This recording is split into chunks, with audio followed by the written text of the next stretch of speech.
अभी तुम्हारे पास जितने भी कंबल है ना सारे दे दो। और कितने पैसे हो रहे बताओ। सारे कंबल? आप सारे कंबल खरीदोगे? क्यों खरीद नहीं सकता? नहीं साहब, खरीद सकते हो। आप मेरे को 5 मिनट दो, मैं आपको गिन के बताता हूँ। ठीक है, थोड़ा जल्दी करना। अरे बेटा, एक बात पूछूं? हाँ जी, पूछिए अंकल। ये आप इतने सारे कंबल खरीद रहे हो, क्या करोगे इतने कंबलों का? कहीं ऐसा तो नहीं कि हमसे खरीद के ऊंचे दामों पे बेचने का इरादा हो? नहीं अंकल जी, ऐसा कुछ नहीं है। ऊपर वाले की दया से मेरा काम बहुत अच्छा चल रहा है। तो फिर इतने कंबलों का आप करोगे क्या? वो अंकल क्या है, मुझे अपनी कमाई का कुछ हिस्सा है ना किसी को देना होता है, तो उसके लिए ये कंबल खरीद रहा हूँ। इनकम में हिस्सा, कंबल, ये मैं कुछ समझा नहीं बेटा। मैं बताता हूँ आपको। वो क्या है, मैं अपनी कमाई में से कुछ हिस्सा भगवान जी को चढ़ाता हूँ, मंदिर जाकर उनकी दान पेटी में। लेकिन पिछले महीने मेरे साथ कुछ अजीब सा हुआ अंकल। वो क्या बेटा? मैं मंदिर गया और जो भी उनका हिस्सा था उनकी दान पेटी में चढ़ा दिया। मैं मंदिर से बाहर आया, मुझे मंदिर के बाहर एक भिखारी मिला।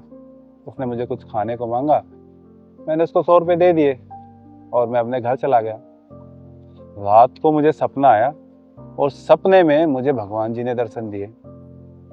उन्होंने मुझे बोला कि बेटा, जो भी तूने 100 रुपये चढ़ाए थे वो मुझे मिल गया। अंकल, मुझे पूरी रात नींद नहीं आई।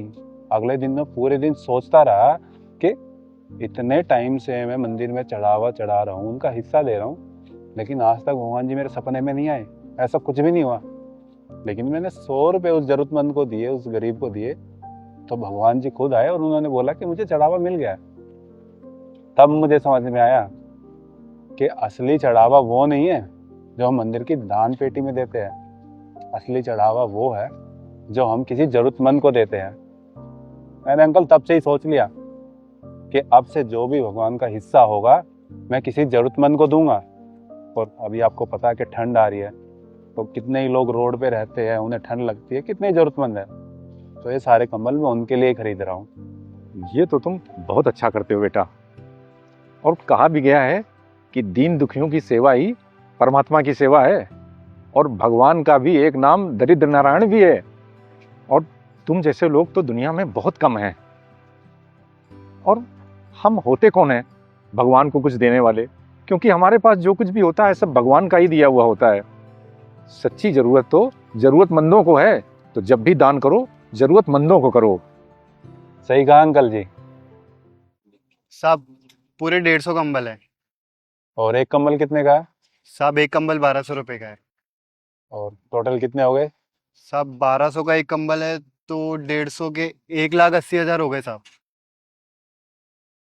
नहीं नहीं, 1200 नहीं, 1000 ही लगाते हैं साहब। आप 1000 से ही सारे पैसे दे दीजिए।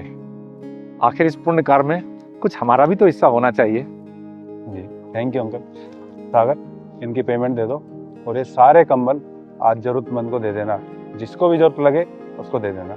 जी सर।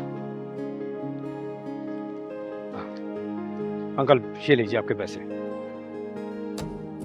ठीक है uncle, thank you uncle ji.